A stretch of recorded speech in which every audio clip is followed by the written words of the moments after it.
Hey there, welcome to YouTube. If you are into poetry, if you are into literature, if you are into cultural history, then you've come to the right place. Cardboard Box Productions makes podcasts about all those things, so be sure to click the subscribe button and turn on the notification bell so that you never miss a new episode. Obviously, we mostly make podcasts, so you can also go to anywhere you get your podcasts, if it's a place other than YouTube, like Apple Podcasts, Spotify, Stitcher, SoundCloud, and you can subscribe to our podcast feeds there. All right, I hope you enjoy this episode.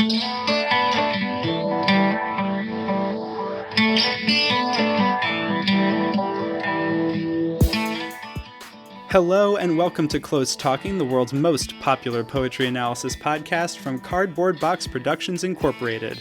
I am co-host Jack Rossiter Munley, and with my good friend Connor McNamara Stratton, we read a poem, talk about the poem, and read the poem again. Before we get into today's selection, a quick note that if you like what we do here at Close Talking and have a spare minute of your time, it would mean the world to us if you would give the podcast a rating and review on Apple Podcasts. Those ratings and reviews help boost us up the algorithm and find new listeners. And if you have suggestions for future episodes or comments on this one, you can send us an email at closetalkingpoetry@gmail.com. And you can also find us on social media. On Twitter, the show is @CloseTalking. I am @Jack Rossiter Munn, and Connor is @Connor M. Stratton. On Instagram, the show is @CloseTalkingPoetry, and on Facebook, it's facebook.com/CloseTalking. We also have a website, closetalking.com, where you can find all the past episodes of the show, and Cardboard Box Productions has just launched a newsletter, Unboxed, and if you go to cardboardboxproductionsinc.com, you can subscribe for more behind-the-scenes stuff on Close Talking and all of the other literary and cultural history podcasts that Cardboard Box Productions makes. On with the show.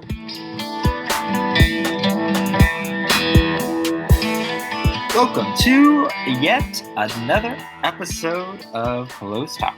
I am Connor McNamara Stratton, one of your co-hosts. As we mark this trudge towards death, I'm your other co-host, the unkillable Werner Herzog. This interminable slog through Close Talking. Yet another episode begins. And with each beginning, so too do we mark the inevitable end 20 to 40 minutes from now. This was neither planned nor related to the poem we are about to discuss. And that's true. You just said yet another episode as though this was some sort of unending slog. No, that was great. You did a great job. It made me think of noted Parks and Rec guest star Werner Herzog. Anyway, I'm your co-host, Jack Rossiter Munley. We have another outstanding poem today. It is called First Quarantine with Abdel Halim Hafez by Safia Elhillo. And she is a wonderful poet. I first read this poem in this chapbook called Asmarani that came out in 2016. And it's part of this really amazing thing that's, I think, supported by the African Book Fund or book series. It's called New Generation African Poets. And it's so, like, every year they do like 6 to 8 new chapbooks by sort of emerging poets who are from Africa or the African diaspora. And it's edited by Kwame Dobbs and Chris Abani. She also came out with a full collection called January Children, which came out in 2017 through the African Poetry Series published by University of Nebraska Press. And she co-won the 2015 Brunel African Poetry Prize, which notably the first winner of that prize was Warsan Shire, who is the poet who's on Beyonce's Lemonade. She describes herself on her site and elsewhere as Sudanese by way of Washington, D.C. And just a bit of context. So Abdel Halim Hafez, who this poem is sort of about, was an Egyptian singer and actor who is sort of like one of the most beloved Egyptian singers and Arabic singers in kind of the late-ish 20th century, like 50s through 70s, I think. And he's super popular. He's got sort of like Frank Sinatra was old Blue Eyes and stuff. He had a couple of different nicknames, like the dark-skinned Nightingale. Like he's really popular.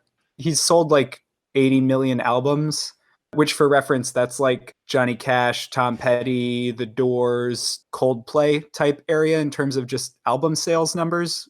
When he died, over 1 million people attended his funeral, and apparently 4 women committed suicide jumped off buildings during the funeral. And like reportedly, and this is from another poem, up to 14 young women killed themselves when they heard that he died. I thought actually it'd be cool to play like maybe a 15-second clip of him or something.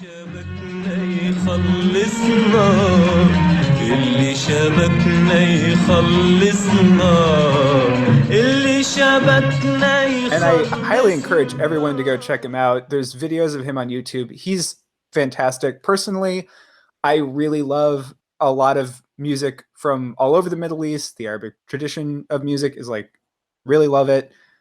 Even if it's not your specific thing, I think you'll really enjoy his stuff. It's great. Definitely check it out. The other last thing that you should know is that he died when he was 47, so very young, because related to this parasitic waterborne disease that he had contracted when he was 30. And that sort of becomes relevant. Just a personal thing for me is that I always remember he died at 47 because that's the same age that one of my favorite guitarists, Rory Gallagher, also died far too young at. And I always think about the loss of 2 such great talents it's not like 27 the way the famous like Jimi Hendrix, Janis Joplin, Jim Morrison deaths are, but it's still like just way too young for people with their talents. And I always wonder what other music they could have given us. First Quarantine with Abdel Halim Hafez. And maybe it is too easy to blame mortality on our capacity for love. The slow death that is putting your breath in another's body, trusting your name in another mouth. But maybe it is smaller. Say water. Sweat, yes. Tears, yes. But also the Nile as a vein between our 2 home countries. Washing the red dust from my feet, yes. Cooling the sear of a blood-orange sun, yes. But also killing you, the way only foul water can kill. And I do know how it is to be young and always sick at the mercy of something meant to immortalize us. The slow finish is in my heart, its syrup trickle. And I don't mean love. I mean my wet, crooked, actual heart. Wow. Yeah, this is one of those poems where I read it and I like had no idea who this person was because it was like the first poem that I'd read by her, and then the ending, I'm just like, holy buckets. And I just get the goosebump chilies, and it's, I don't know, like I love that ending. Oh my God. Yeah, we've talked about that poem feeling ending that some poems get, and this is definitely one of those. And it's not like very great poems don't have to have that feeling happen, but there are some poems that kind of you get the sense are building to it or it happens, and this is totally what I had the same thing. I think we talked about that with relation to What the Living Do first, which is another one that really just smacks you at the end with like, whoa. And I mean my wet, crooked, actual heart. I know. It's so brutal. God damn. Something that struck me about the end is the specific mention of wet, because there's a tension between wetness and dryness, liquid and desert kind of throughout this. And I'm curious what your thoughts are on the way that moves through. As you mentioned, Abdel Halim Hafez died because of a waterborne illness, which is specifically mentioned in this poem, but just if it stuck out to you and how you were thinking about the tension between wet and dry through this poem.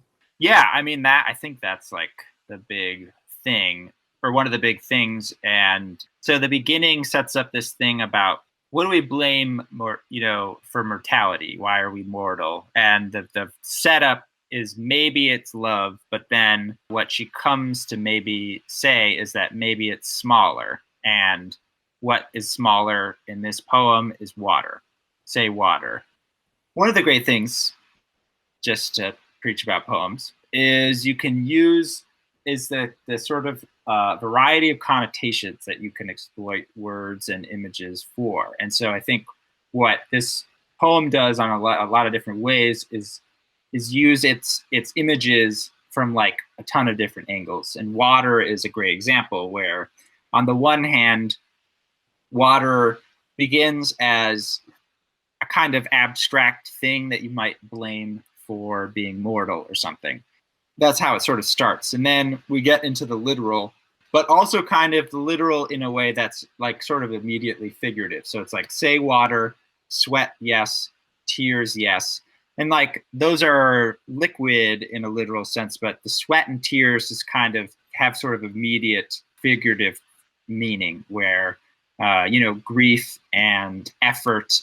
Sweat and tears are also salty water, which is naturally dehydrating, which kind of defeats the purpose of water in terms of life preservation and continuation. It's water leaving the body, and it's water that, if it was brought back into the body, would actually further dehydrate you. That is a great point. Then we get, but also the Nile as a vein between our two home countries, which is such a good line for a lot of reasons that maybe we'll come back to. But initially, she's Sudanese by way of DC. He's an Egyptian singer. Sudan is south of Egypt. And so this is kind of, the Nile is serving as a kind of like connective liquid tissue between the speaker and this singer. On the one hand, that seems maybe good. On the other hand, then it becomes the sort of, but also killing you the way only foul water can kill. And so the way water literally kills, like that, you can blame your mortality for water in a literal sense, is what finishes that, even as it begins in a more figurative way with the Nile as a vein between our two countries. And I do think throughout the poem, the energy is always in the interplay between the figurative and the literal in this poem in particular. So that gets to the end in such a good way because the slow finish is in my heart. It's syrup trickle, and I don't mean love. I mean my wet, crooked, actual heart. That definitely echoes that image, the Nile as a vein. We get vein it's like this poetry 101 where it's a great way to think about a river visually, but then she brings it back and the vein has that heart connotation. And then there's that interplay between where she's like, I don't mean love, because obviously the heart is that poetic stand-in for love so often. And so the writer is sort of very deliberately, consciously writing against that reading of it. I don't mean love, I mean my wet, crooked, actual heart. And so when we get wet and crooked, we get that vein, that Nile in it kind of. But we also get that foul water. And we also, I think, do get love too, even though she's saying that For we sure. don't. What's also interesting in the use of the Nile, at least I found it interesting, is that so often when you're talking about a river between two countries is often the dividing line. It's a natural barrier or boundary. And here it's specifically going against that and talking about a connective river between two countries. I thought that was striking because the Nile is not, in fact, a divide in the traditional sense between two countries. Like, it's not a divide on the map, but it is a connection north to south on the map. And I just really liked that use of it. Yeah, no, that's a really good point.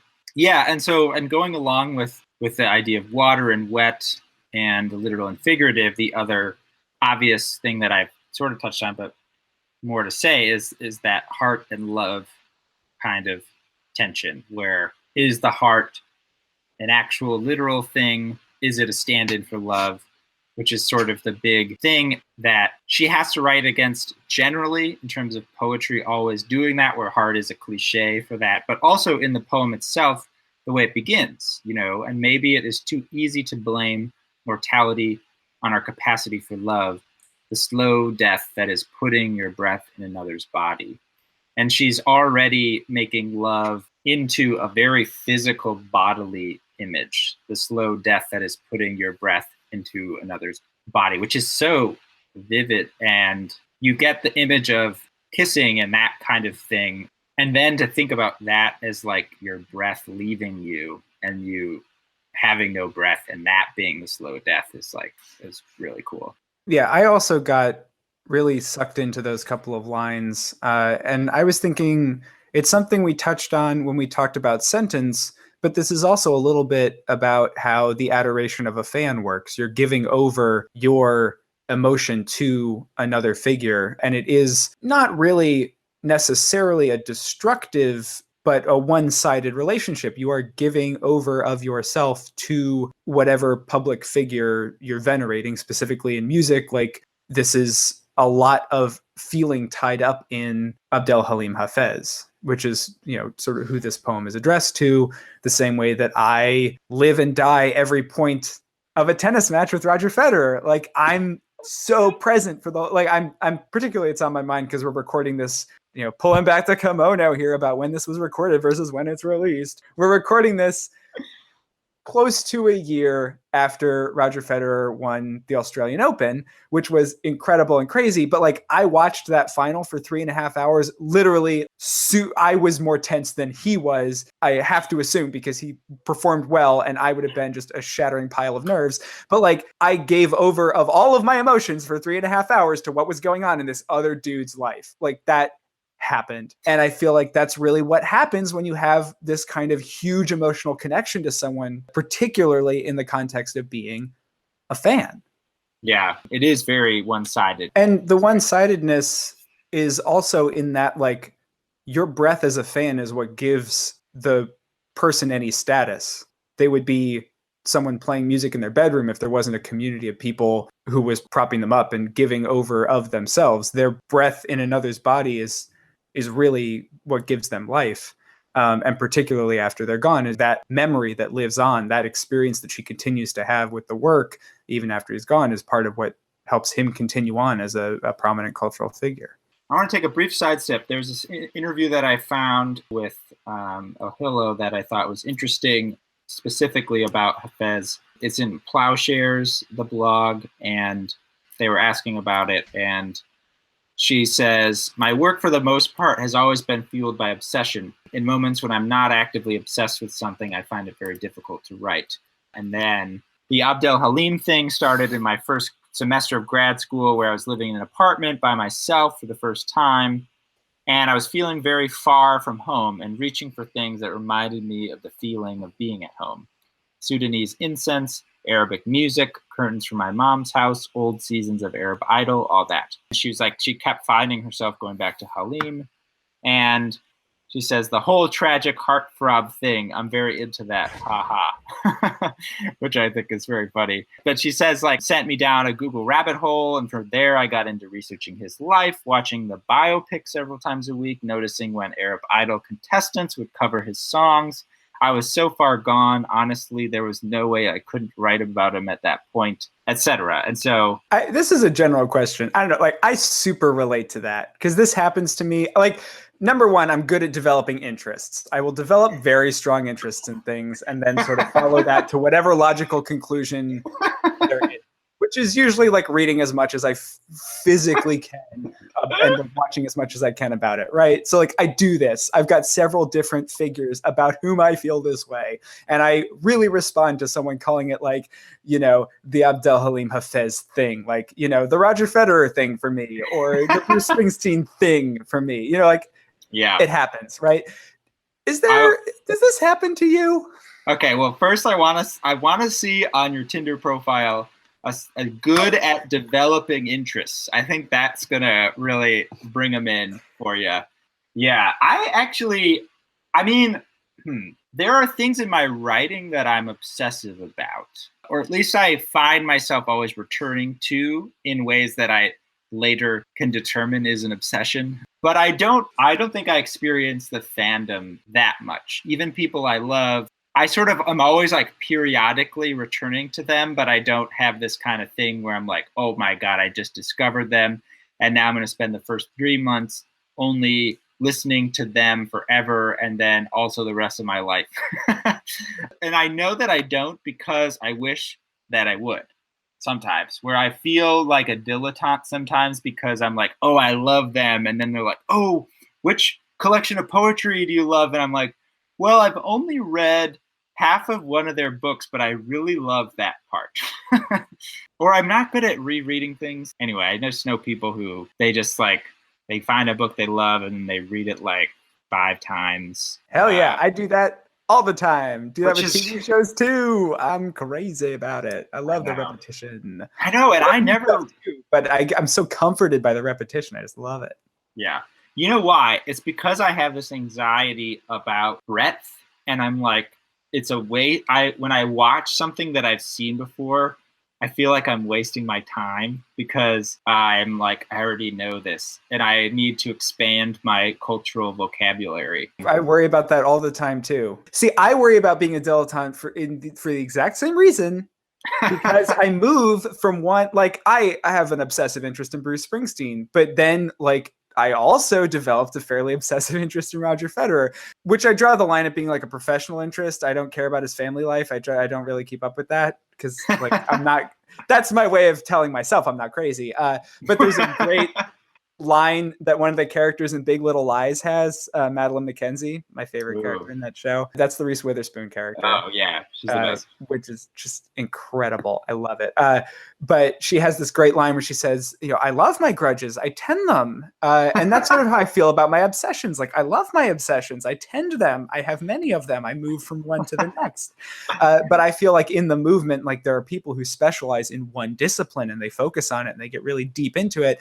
And I worry that I am missing out by moving from one to the next. And I do rewatch stuff all the time, and I reread some of my favorite books. Like I've read Moby Dick like 3 times, trying to figure out what's going on with all the whale stuff because I love whales. But like I worry that in spending all that time on it, I'm also not, I don't know, reading something else. Well, the great Oak Park River Forest High School English teacher Glynis Canaan said, there's no such thing as reading, there's only rereading.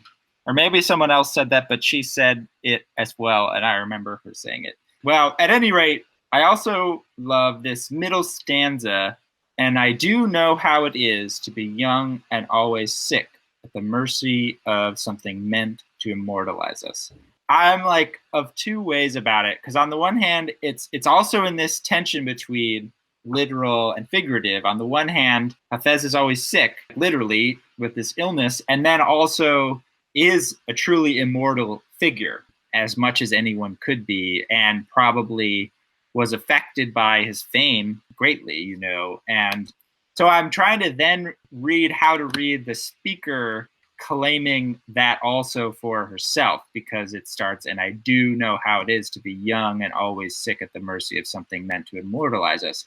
And my first reading, of course, it's possible that Elhillo had chronic illness. I'm not sure about that. So that's definitely possible that there's a literal meaning. But I also think there's a reading of the love being the immortalizing thing and the love of Hafez and being sick with love is kind of how I read that. But if that's true, it's very interesting to pair those 2 together and for the speaker to be like I know about your life because I love you so much.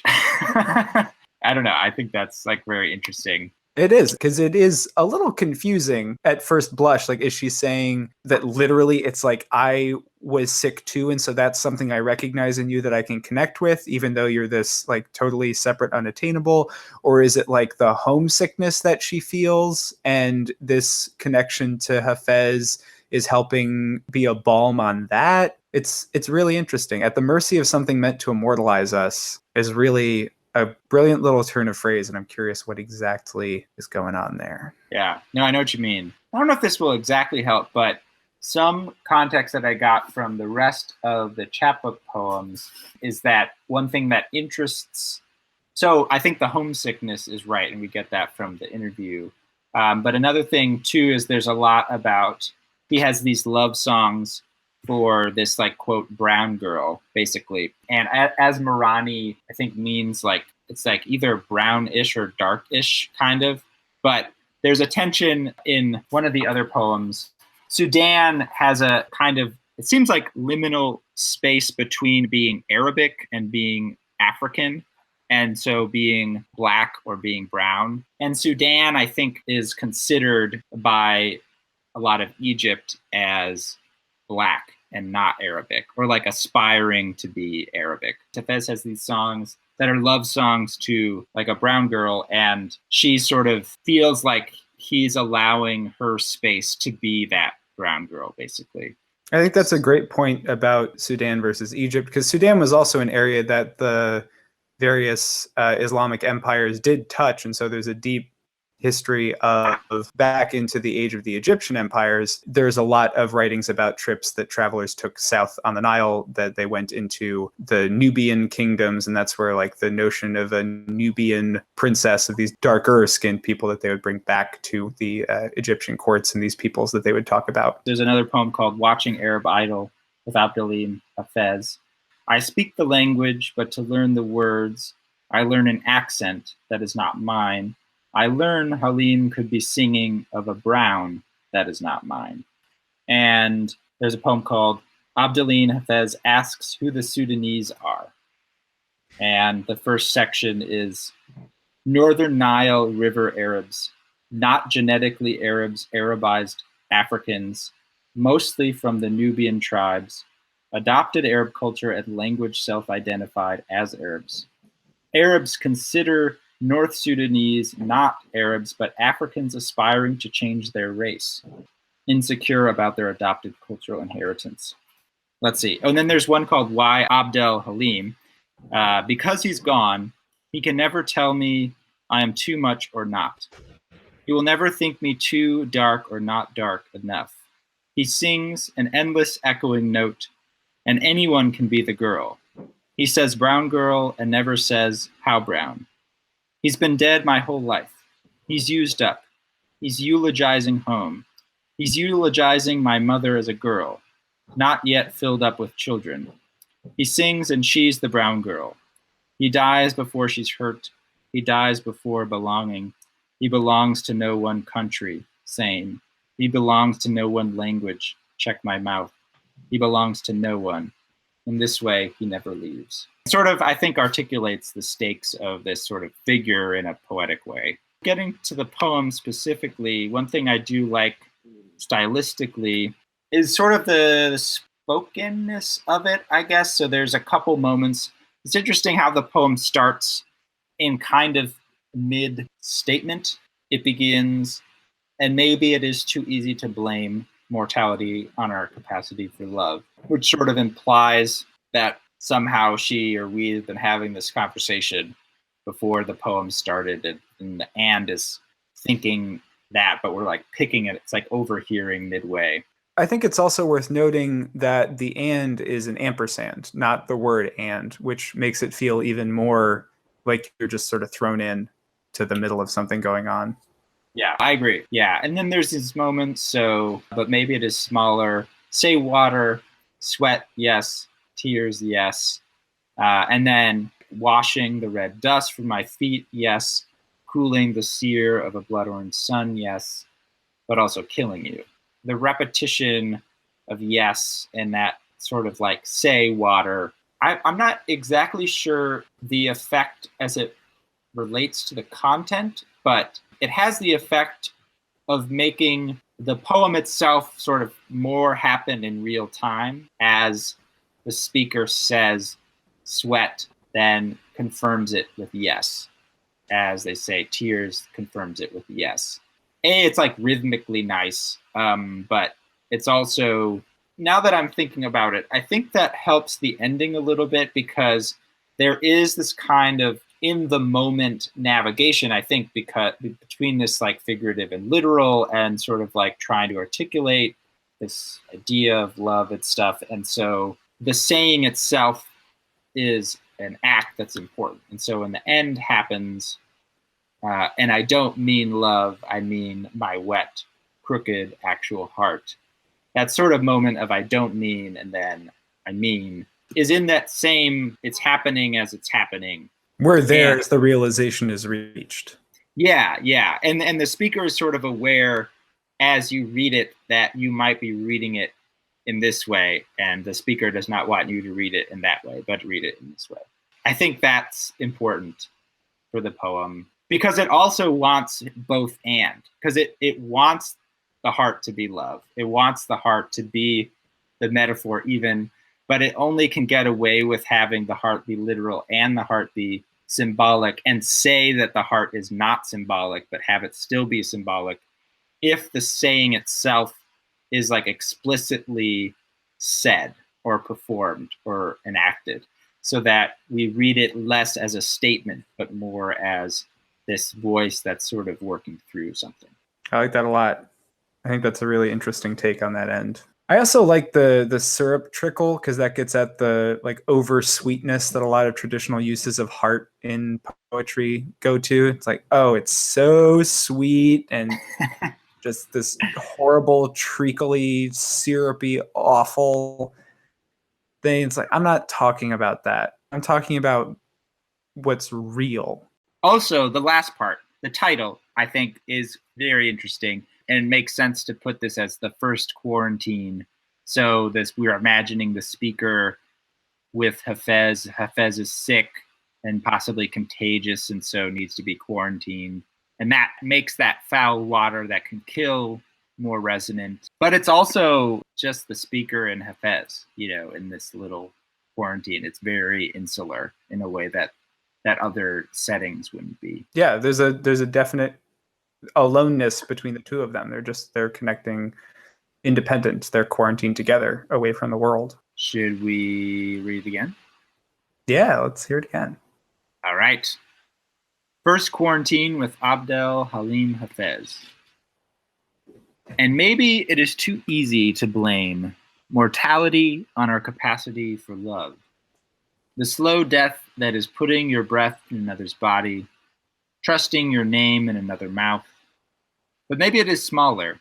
Say water, sweat, yes, tears, yes. But also the Nile as a vein between our two home countries, washing the red dust from my feet, yes, cooling the sear of a blood orange sun, yes.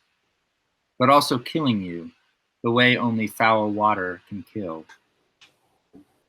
And I do know how it is to be young and always sick, at the mercy of something meant to immortalize us. The slow finish is in my heart. Its syrup trickle.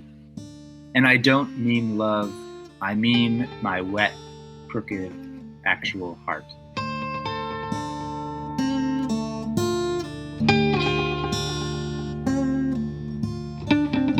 Hey, this is Connor McNamara Stratton, just saying thank you so much for listening. If you like this, please write a review or rate us on iTunes. You can keep up with us at facebook.com/closetalking or on Twitter @closetalking.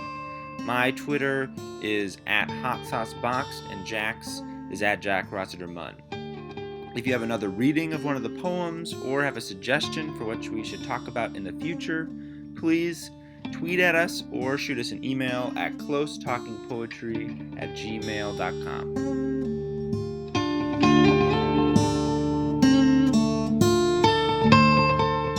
This is co-host Jack Rossiter Munley. Thank you so much for listening. If you enjoyed this episode, head on over to Apple Podcasts, leave a review. 5 stars maybe?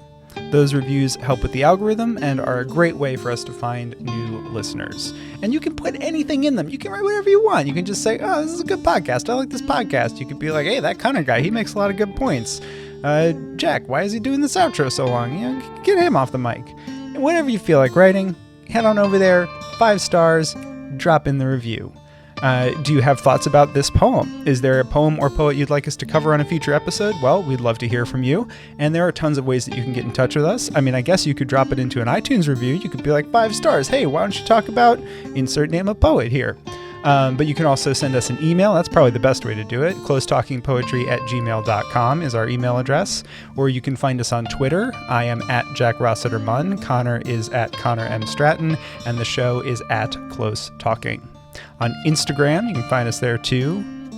We are @CloseTalkingPoetry.